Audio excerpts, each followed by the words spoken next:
You're listening to episode 23 of Lang FM, the podcast where I, Alexander Drexel, talk to people at the intersection of language and technology. I couldn't say my R's as a child, which is really unfortunate when your name is Rebecca. This is Rebecca Gausnell, a voice, accent and dialect coach, my guest on today's episode. And people don't always know what I do. I mean, sort of say dialect coach, dialogue coach. Are you helping the actors act? I said, no. Are you helping the actors with? So what does it mean to help the actors with an accent? And that's often hard to answer. Keep listening as I find out what it really is that Rebecca does for a living. Most of your stuff was on interpreting, and then to contact someone who's, I'm certainly not an interpreter in that sense, but to contact someone, it's a bit different field, but say still in communication. Yeah, the interpreter has two meanings, right? And you studied acting, as far as I could tell from your CV, so that's a way of interpreting too. Actually, it sometimes confuses people when you say I'm an interpreter and they think of like music or acting, and then you say, no, it's about language. So it's kind of related, I guess. And people don't always know what I do. I mean, sort of say dialect coach, dialogue coach. Are you helping the actors act? I said, no. Are you helping the actors with? So what does it mean to help the actors with an accent? And that's often hard to answer. That's true, and we should definitely touch on that later on. But I think that was exactly the motivation, because in the podcast I'm talking to interpreters and translators a lot, but I also try to talk to people that are somehow related to language, I guess, or in your case, I think it was about the voice stuff. Just very generally, because interpreters are also somehow obsessed about their voice, and they should be, because it's their main, something that we really need for our work. I mean, no voice, no interpreting. So maybe that's where the interest came from. And a lot of us also have an accent, an accent when we speak in a foreign language, and maybe we have a dialect in our native language. And usually you are at least encouraged to get rid of the dialect when you become an interpreter, when you study at university. I mean, you don't have to, get rid of it completely. I don't even know if that's possible, but you're trying to achieve a sort of a non-regional standard. Yes. Because in Germany, we have quite a few strong accents, and some of the accents have a very good reputation when others have not. And the accent from my region does not have a very good reputation, at least not in the whole of Germany. So you would try to get rid of that as much as possible, I guess. Are you from the south? Where are you from? I'm from Saxony, so sort of south of Berlin. Yeah. Yes. Well, it's been a whole German discovery of accents while living there. Of sort of, this Berlin is to my ear sounds very harsh accent, and then you have this southern thing that's a lot more sort of all of my German friends try and say is very sort of stereotypical thing, and then Western. Yeah. So putting my brain around accents in German has been very fun the past few months. Yeah. But did you know a little bit of German before you came to Berlin for this project? I did. I studied German for a year in high school. And I thought, that'll just come rushing back to me, which it did not. Okay. But I've picked up quite a bit, and I have weird instances where I sit in a room and I listen to the German people around me speaking, especially on set, and I realize that I understand the entire conversation, but I wouldn't know where to begin to speak back to them. Oh, I see. And that's been an interesting process, because I'm used to being in a different country. I'm used to being in France, and then in France I can speak French. So I'm used to be able to navigate another country, a foreign country, in a foreign language. So to be in a foreign country and not fully be able to navigate the foreign language is was tough at first, and then kind of bizarre when I started to the German did start to come back to me, but I still have moments of okay, am I speaking German or French or yeah, I'm very Yeah. confused. That happens a lot to interpreters that we sort of, A, mix up the languages and then we don't really remember which language we're actually speaking right now. And secondly, that we get very frustrated when we go to a foreign country and we cannot communicate in the language that people speak there because, we'll often go to the countries where we speak the language, so we're used to that. And when we can't do that, that's really frustrating. So I absolutely get that. But you said that you studied German in high school. Where did you grow up in the US? I grew up in St. Louis, Missouri, so right smack dab in the center of the country. Although, admittedly, my accent right now is definitely not of that area. It's not very southern, no. It's not even quite American. Unfortunately, I listen to myself on voiceover recordings and I think, oh no, I sound Canadian, which slightly scares me in a way. But I have all of this British influence Yeah. along with the American, and I feel like I'm in this catch-22 in that when I'm in the US, I say something and then people, I was at a lunch and I said oh, that was quite good at the end. My friends went, oh, that was quite good, you know. I'm so posh, I live in London. Yeah. And then I come back here and my friends in the UK make fun of me and they say, like, oh my God, whatever. I say, don't sound like that. So I feel like I have an accent that doesn't belong anywhere really, and that is very bizarre. Yeah, and it's so interesting to see that. I mean, that this mutual fascination that exists or has been existing for a while now, I guess, between the UK and the US, and we'll talk about that later on. I think because British TV is so popular in the US right now. On the other hand, there's a certain fascination among the British with American culture, I guess. They're also very obsessed of American words seeping into their language. So it's very interesting to watch that, I think. And I suppose you have that almost on a daily basis, basically. Yeah, I do think it's interesting that this kind of shared thing, and one reason I don't know, this isn't really language based, but one reason I enjoy living in the UK versus I had spent a bit of time in France is I feel like the UK is this weird middle ground between Europe and the US.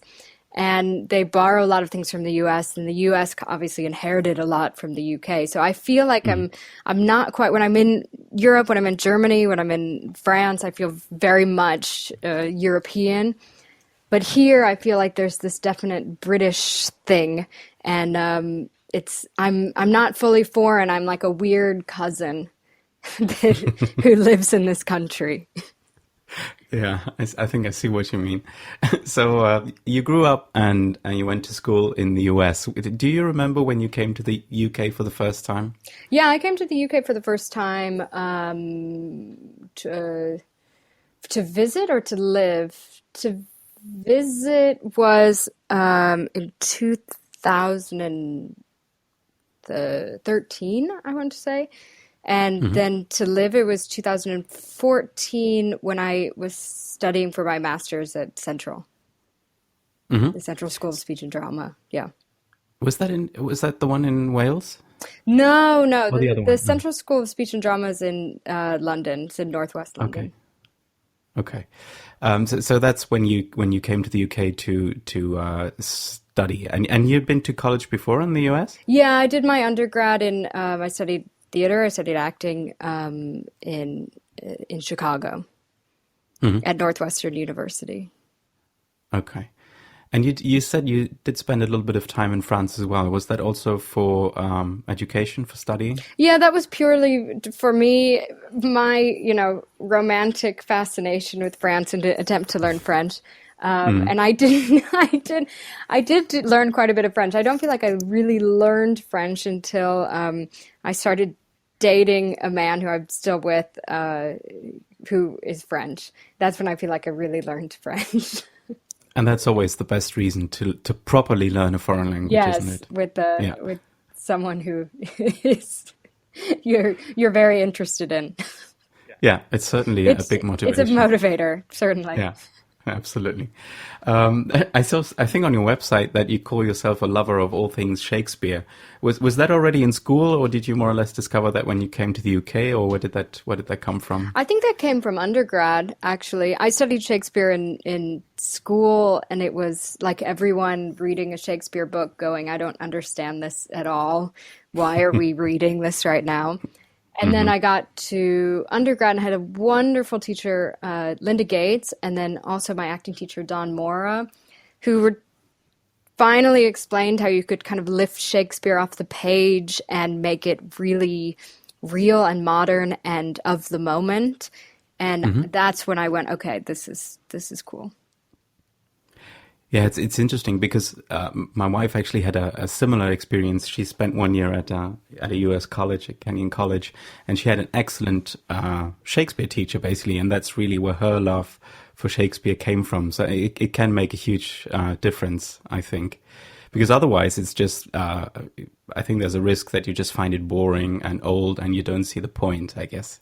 Yeah, it's hard to slog through on the page, but then maybe it's about seeing also a really good Shakespeare production where you're saying, okay, I understand everything that's going on, even though I Hmm. don't speak in this type of verse language. But, or yeah, experiencing it for yourself in terms of acting, of going, wow, this makes sense and is alive, and it's not this few 100-year-old writing on a page. Hmm. So would you say that it was Shakespeare or the love for his plays that set you on the path to this to studying acting and getting into that sort of career? In terms of acting, I was a very dramatic child. I, Okay. I would always put on little plays and direct plays with the kids in my neighborhood, and I was very into the school plays at school, and yeah, that was that. I just loved theater, and I loved performing. Hmm. And that I think that was really where I went to study acting. But I think that my voice stuff came from a much different place. I actually, when I was little, I couldn't say my R's as a child, which is really Hmm. unfortunate when your name is Rebecca. And so Yes. I immediately was put into some sort of speech language therapy, and I I see. hated it. And I remember Yeah. having to sit there and say words like red and right and just all of the Yeah. R sounds just over and over and over. And I really hated it. I And can imagine. then I sort of moved on with my life. Great, I can say my R's now. This is maybe I was like 7 years old. Okay. And then went to undergrad. And in acting, when you study acting, you have an acting class, you have a movement class, you have a voice class. And I was really good in the voice class for some reason. I could just Hmm. hear everything that was going on. And I really think that was because I was forced to sit at 7 and 8 years old and really actually listen to what I was making in terms of sound. Yeah. Yeah, that's interesting because that's what you do now. I mean, we haven't explicitly said it, but you're a voice coach, an accent coach. So was there a moment where you said, "Well, that's what I want to do as a career," where you said that maybe that's even more interesting, or I don't know, spoke to you more than a traditional acting career, which can also be very, very hard and very difficult, I think. I think it was slowly as I was studying acting. I kept taking the voice classes and really enjoying them. And then I sort of slowly quit acting in undergrad in terms of, you audition every term for Right.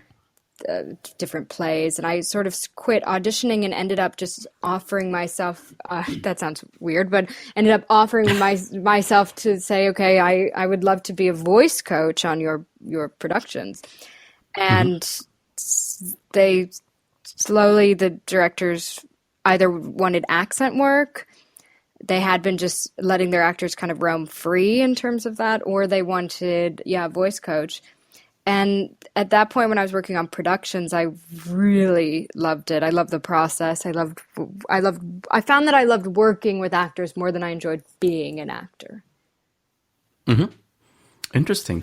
And I think when normal people just hear that voice, they think, well, it's obvious. I mean, you open your mouth and you speak.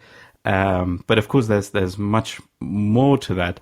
And I suppose even during your classes, you already had voice coaching. Can you tell us a little bit about what that means, working on your voice when you're trying to become an actor?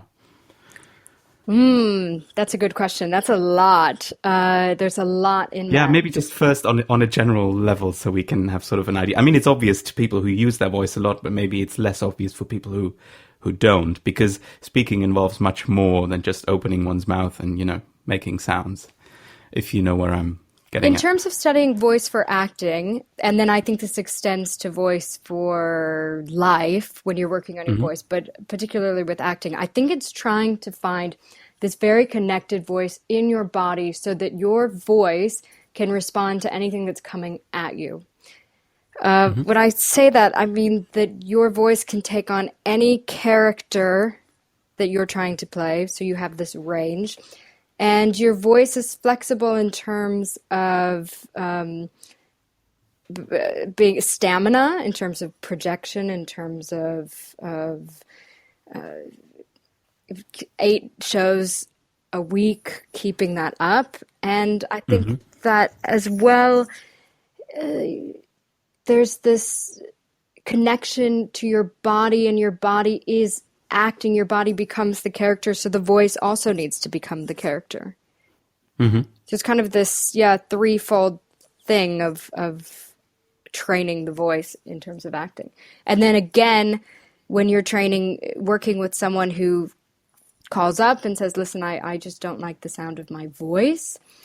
Right. It's the same thing of, okay, we need this connected voice in the body, and we also need a voice that has stamina. And I think that's what we're working on with clients in terms of training the voice. And I would imagine for actors, maybe it was even more important back in the days when there was no cinema, but just theater, because a theater is a big place, and you want to make sure that everyone in the audience can hear you properly. Is that what you are referring to as projection? So making sure your voice gets out without necessarily having to scream, Right, or speak exactly. very loudly. Exactly. It's this power under your voice, which is all about, we talk about support, which is what is support, but it's this being able to, I'm going to use the word support now, but being able to support your voice in a way that is healthy. So it's coming from a muscular place and not some place that is tense. You're not tensing your vocal folds. You're not, your larynx is not tight and pushing. It's coming from a breathing and muscular place underneath your sound. Yeah. I find that extremely interesting because I did a lot of music when I was in school, and I had singing lessons as well where we went exactly into that. So the support and using your voice in a healthy way, which is very important if you're using your voice a lot, because otherwise you can do a lot of damage to your voice as well. So I suppose that also plays a role in your coaching. Yeah, absolutely. On the other hand, we also work a lot with release in voice. I know that I had to work a lot with release in studying the voice. Over time, I guess, our voices take on, I hate to say trauma, but we take on sort of the world around us. And I was very quick when I got anxious and nervous to kind of go up here, and my voice would, my larynx would kind of close up and to get my point across. But then finding that kind of lower, more grounded place in the voice that still has strength, that's almost a release as well as a support. And that's related to confidence as well, right? Because there are a few, I guess, conceived ideas relating to how women speak and how men speak, and about confidence and making yourself understood, or trying to cut through the noise, if you will. Do you work on that as well with your clients? So sort of the confidence, speaking in public, speaking in a professional context? Oh, absolutely. Absolutely. Yeah. And it's one of the most nerve-wracking things is to get up and stand in front of a group of people and just speak. It's even to this day for me, it's absolutely nerve-wracking. But there are techniques that we can use to ground a person, and then Hmm. you know where your voice is going with the thought, and then you're a much more powerful speaker. Yeah, and there are great techniques that you can use, like proper breathing, for example, to really calm down a little bit and focus. And I always found that very, very helpful. So that's certainly things that are good to know. There is a bit of a thing with interpreters where some of us, at least some of the time, we always keep translating things in our head when we listen to people. And I was wondering if you have something similar, like the professional ear, if you find yourself not being able to turn that off. So when you listen to people who speak in an unhealthy way with their voice, or people who have a lot of vocal fry, which is a bit of a thing with people. Do you find yourself in those situations where you listen to that and say, that's not how you should do it, or you should be more careful with this and that? Yes, yes, absolutely. And it's kind of bad. Actually, earlier I was listening to some documentaries on YouTube that were just kind of playing in the background, and there was this woman being interviewed, and I just couldn't listen to you. Kept going up with her voice at the end of every sentence, and Yeah, eventually it was getting on my nerves, and I just had to it's turn it so off. irritating. Yeah. So that does happen that I get really frustrated. I had, when I was living in Chicago, I took a Pilates class, and the woman had a very big Chicago accent. The Chicago accent is very nasally. And Mhm. she said, actually, if you want a challenge, you can pull up on the bar. And I went, oh God, I can never come back here again. So It's terrible, isn't I it? do think that I have this thing, and the other issue is that I'm constantly trying to guess where people are from, and it Hmm. bugs the Yeah. people I'm with to no end. I'm either put bets on it and have other people bet on it, and then I'll ask them, or what annoys the people I'm with is I'll just outright ask them, and they say stop bothering these poor people on the street. But Yeah. it is this, hey, where are you from? Oh, can I record your accent? You have such an amazing, example of a Belfast accent. I really need it for my collection. That's almost obsessive. I mean, it can seem obsessive to people, but I completely understand. Yeah. And interpreters do similar things. So when people speak English, let's say, with an accent, we're trying to guess what their mother tongue is, or we're trying to guess where people come from. So yeah, I completely get Yeah, I that. was in a jazz club in Berlin, and I was with my boyfriend, and then there was this other couple, one of which was, no, one was Polish and one was American. Mm. And we had a server who had an amazing British accent. And I said, I bet that she's from Germany, but she just has a really great British accent. And the other group said, no, absolutely not. She's definitely from England. And we went Mm. and asked, and she said, oh, I'm from Germany, but I just have a really great British accent. And so I was Wow, just that's like, amazing. yes, I won. That's hilarious. Yeah, because that's the other part of your work, I think, is accent and dialect coaching. Can you describe a little bit what that entails? What you would typically work on when you do that kind of accent or dialect coaching work? I think the first thing in terms of accent and dialect coaching is starting from the script. So you get the script and you look at the script and you go, okay, who is the character that the actor is playing?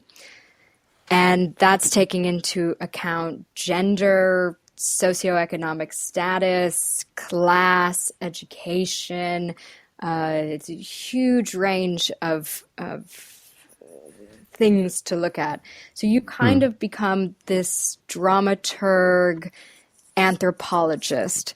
And then from there, once we figured out, okay, this is the character, it's about going in, and that's when the anthropologist comes out, is going in and finding the different accent samples. So it's either there's a great website called, oh goodness, it's escaping me. It's the idea, yeah, idea, International Dialects of English Archives. Or through Vasta, there's an amazing group of people. I was looking for a Chechen word recently and could not find it Ooh, at all. And I went through and I okay. called a bunch of restaurants, and none of them were actually Chechen. They were from the area, but not Chechen. They had no idea what the word was. Half of them didn't even want to talk to me, to be honest. Okay. But in any case, you go through Vasta and you can ask people. Sometimes people have collections. So it's about doing a bit of research, finding samples of what you really want the actor to sound like. And then I do basically an accent breakdown. So it's almost every sound in, I would assume they're speaking English, every sound in the Mm. English language of what that sound in that accent is. So are Wow. we pronouncing an R? Are we Huh. pronouncing a TH? Are we pronouncing an L or is it an L? Are we Mm. pronouncing I mean it gets yeah, are we pronouncing H's? How is the A sound? How is the E sound? It changes through every accent. So it's just really nailing down what is this accent. From there, with actors, what I like to do is create sentences that really challenge the actor from their native accent into the accent that we're going for, and so they can start Mm. nailing down the different sounds in connected speech. So we're not just going from a place of, okay, here's the accent breakdown. You don't pronounce an R in your accent, but in this accent, we're going to pronounce an R. So we're getting it Right. in connected speech in a sentence. The car was red and I don't know, just making things up at this point, but you get what I'm saying. We, Yeah, like back in the day when you had to do those exercises. yeah, and Almost. they literally become exercises a la the Yeah. King's Speech. We sit there and we Right. drill these sentences, we drill the sounds. We, I always attempt to try and get the actor to speak without, the text in front of them. Sometimes they're a bit wary of that, but then Hmm. eventually we go straight to the text and start applying that to the script. So what is nice is that normally they have this, it's not fully a fully improv show. So we have this text that then we can start really sculpting into the accent. Did you enjoy the King's Speech? Yeah, I suppose you saw the movie. Yes, I did. Yeah, it was great. It was funny. You recognize parts of yourself and then you cringe. And in terms of theater work, when I work, with theater, it's everything has to be perfect before opening night. And then with Mm. TV film, I go in between takes, which is also funny because I have about 60 seconds to give a note. And Yeah. inevitably, I'm just yelling the word hummus at an actor as as they prep for the next scene. So That's they kind hilarious. of know what I'm talking about by that point because we Right. prep so much. But it's the everyone around on a film set finds my job absolutely hilarious. Of what in the hell is this lady doing, yelling hummus to this Yeah. actor? Where's the hummus coming from right That was now? just a line that the Brits say hummus Yeah. and the Okay. Americans say hummus. Yes. So it was in a line. It's a very odd, random line. And I went in and I just yelled hummus, hummus. And the first assistant director about lost it because he's like, Sure. I'm surrounded by crazy people. Excellent. I'm wondering, do you get to shape the character a little bit with the accent, or I mean, do you do a little bit of consulting, or do they tell you we want that, please give it to us, and train that person to say that? I try and stay out of the acting as much as possible, to be Mm. honest. In terms of shaping the sound, I the closest I get in terms of getting into the acting bit is really kind of getting into the melody, the natural rhythm and melody of the accent, which often leads to the rhythm and melody of the people that speak it. So in that sense, there is a bit of characterization of kind of the natural rhythm and melody of a British accent is of a standard British BBC accent is much different than the rhythm and melody of an American accent. And so naturally through that, something in a character is going to come out. Right. But no, I'd really try not to touch the acting because I feel like that's the actor's job. I will, in terms of dialogue coaching a show, we then also look at the script, and something like a television show is being written pretty much at the same time as you're working on it. And in that sense, myself and the actor can look at a script and go, okay, this line is not working for us in terms of character or in terms of accent, and then can go to the writer and say, can we change this line? So I would say no, I don't get involved in the acting. Okay. Just a random question. Do you have sort of a favorite accent? If that's not a strange question to Ooh, ask. that's tough. Well, my favorite accent to listen to is definitely a Dublin Irish. It's just so Okay, yeah. specific.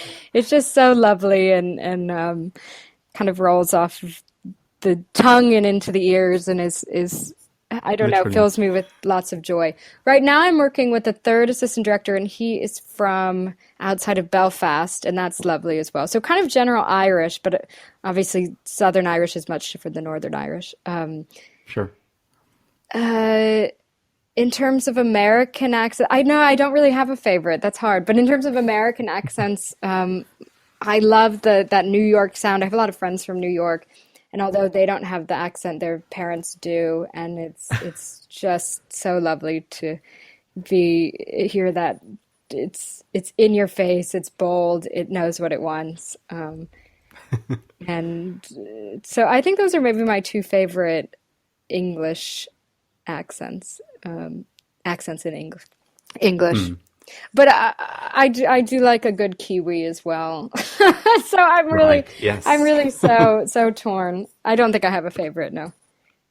Okay, that's fair enough. I'm just wondering because in the UK, accent is always so closely linked to social status, and I'm wondering if there's anything similar in the US. Is there a different perception of different accents? There's a saying in the South that's just because I talk slow doesn't mean I think slow. But Right. Yeah, I've heard that. I don't. It's not quite as wrapped up as it is here in the UK. Still, though, I did read an article in the New York Times a few years ago about New Yorkers who had that sort of typical New York accent trying to soften the accent. So there is a certain stigma in certain areas of okay, a traditional New York accent would be deemed a bit more working class. And I think that Southern comes with its own set of connotations, but I think that they're more cultural than class, if that makes sense. Sure. You Yeah. can be incredibly wealthy and have a Southern accent. You could be, yeah. I think it's less so, but there is a presence of it. I wouldn't write it off completely. Yeah. Okay. What I would like to talk about next is you have on your website, in your blog, a post that is called A Day in the Life. And insofar as you can share information about this project, maybe you can describe a little bit what your work looks like sort of on a typical day as a voice and accent coach. And the project that you're working on right now, I think, is called Berlin Station. Maybe tell us a little bit about what that is or what it's going to be. Yeah, Berlin Station. It's an upcoming TV show that's going to be on the, I guess we could kind of platform channel called Epics, which is kind of a hybrid between a channel and kind of a Netflix on-demand service. And it's Okay. one of their first original programming. So they originally did mostly playing showings of films and other shows. So this is one of their first original programming, and it's about American CIA officers set in Berlin. So that's the project itself. In terms of my day in a life, changes every day. But I'd say on the whole, I get picked up, which is very generous because I don't live in Berlin. And I get to the studio, and I have a bit of time with the actors beforehand, and we run over the stuff that we're going to do today that we've normally already prepped that week or maybe the week before. We do like a big prep of what's coming up. So me getting in, it's definitely not the first time that they've seen the text with me, and it's not the first time they've seen the text because they're usually already memorized and everything going in. So we just go over, I hear it again before we get on set. I do a few little tweaks here and there. And after that, we get on set and I go to the sound people. I get my headphones and put on my headphones. That's how I hear the actors because they're mic'd. And I go and I sit by a monitor and I watch. And I take notes after each rehearsal, after each take. Go in after takes if the actor needs help or not. Correct Hummus. some stuff. Hummus, exactly. Normally I say a bit more than that, but if it's a very quick turnaround and I have all of 10 seconds, then it's just going to be hummus. And then after the scene, I go up to the script supervisor and I say, okay, from that camera angle, the best was take 5. You could also use take 4. So she's getting the notes as well in terms of which are the best takes. And then that's basically kind of do that all day, prep scripts that are coming out. So we may be filming episodes 7 and 8, but episodes 9 and 10 have come out. So then I'm going in with the actor and prepping with them through that as well, reading them, prepping, doing any research that I need to be doing. So yeah, that's kind of the day in the life. And in this case, did you work with several of the actors involved with the project, or are you in charge of only one person? How's that? I'm working with 2 actors. 2, okay. Yeah. And you said that you also give notes on the takes. Let's say the director said this was a good take. Let's keep that. Can you jump in and say no, and maybe say no? Maybe it wasn't perfect from your point of view. I would only say no to the director if it was really, really terrible. When I say terrible, I mean like maybe an actor completely flubbed a line. And for whatever reason, the director didn't notice. Normally, the director notices. I only think I've stepped in one time and said, listen, you cannot take that take. Okay. But normally, when the director says, great, I like it, and maybe it's not the best for me, I know that we have something called ADR, which is, I always get the acronym incorrect, but automatic dialogue replacement. That's what they... Or okay. Another place says it's additional dialogue replacement. Or some people say it is automated dialogue replacement. So there's a lot, no one quite knows, it seems, even on the internet. Automated dialogue replacement. Okay. So I What do know that I can go up to the script supervisor and I can say, if they take that, it needs to go into ADR. And she'll write that down and... they'll ADR it later. And that what does that mean? Is it sort of dubbing later on? Yeah, so in an ADR session, actually I love ADR sessions, very cool. You're in a sound recording booth, as in like doing voiceovers, and they send to the recording studio the final cut version of the project, of the TV or film series. No, TV series or film, rather, sorry. Yeah. And then they send a list of things that need to be, quote, ADR'd a list of lines. And it is basically dubbing over what they said originally. So we just go in and we fix, let's say they needed to say headquarters, and the actor in the line said headquarters. And so we go in, and the actor literally says the line over by saying, "Oh, we need to call headquarters," and we get that in.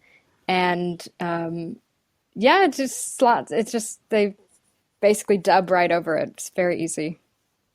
I think it's so amazing that they can do that without us noticing. Because I sometimes, in this very small context of podcasting, it sounds different every time I do it. And of course, I'm not a trained expert, but just to say that I find it amazing that that's actually feasible, and that we don't notice the difference. A sound guy was talking about massaging in the sound. Right. So they can kind of massage around it. And one thing is because they do have the actual image. They have the scene playing, and the actors watching themselves do the scene, and they're talking with the mouth talking. So it is bizarre, but they're able to really get it kind of perfect, which is very cool. Okay. Do you know when Berlin Station will be out for people to see it? My understanding is October of this year, October 2016. And that's probably it's a US network or a US... At the moment, yes. Oh, okay. I haven't heard anything about UK or other international release. But we have, we're partly being produced by Babelsberg 36, which is I see. a German production company. So I assume that it would be eventually released in Germany as well. Looking forward to it. Excellent. So maybe to finish things off, I was wondering if you have maybe one or two good tips that you rely on in your work, and it could be anything about voice or accent, or maybe a good secret recipe that you have against sore throats, that kind of thing. If there's anything that you could share, or maybe a good app for working on your voice or something like that. I would say, okay, my 2 tips. 1, breathe out. That is something that I have to remind myself almost every day. We tend to get very into what we're doing and then anxious, and we tend to breathe in like I need more air, but instead we can just breathe out, and then that tends to be a grounding mechanism for our body and our voices. Breathe out, allow the breath back in, and then it's almost, for me, it's like I've reset. In terms of, there's so many good things to say. I would say a really good, just doing a vocal warm up in the morning, even if it's the 10 minutes that you're in the shower and you're just singing to yourself and bopping around in the shower. But there's something to be said about actually warming up your voice in the morning to send yourself off on the day. I mean, we stretch before we work out. But we don't think to stretch our voice before we're going to use it for hours at a time. So making that really a priority is something for anyone who's a professional voice user or otherwise to do is invaluable. And that could be singing, or do you have maybe 1 or 2 typical exercises that people would use?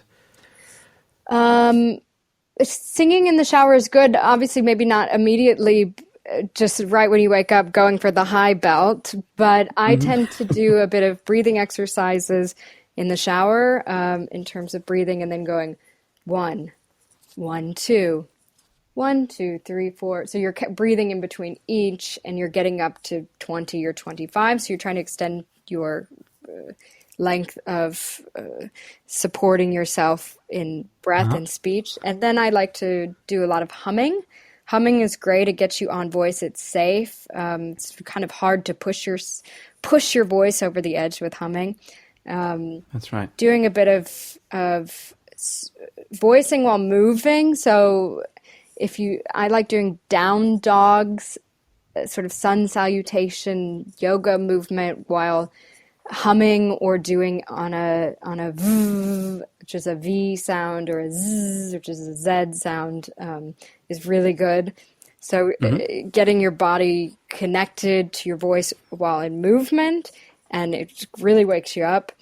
And then lastly, I think singing is great. Really, singing in the shower is great. Gets you into range, getting your range up. We tend to spend so much time just speaking in one little area of our voice. So being able to access the high notes and the low notes is great. And it's very entertaining. And it's very entertaining. Perfect. Yes. that was very useful. Thank you very much, Rebecca. Thank you.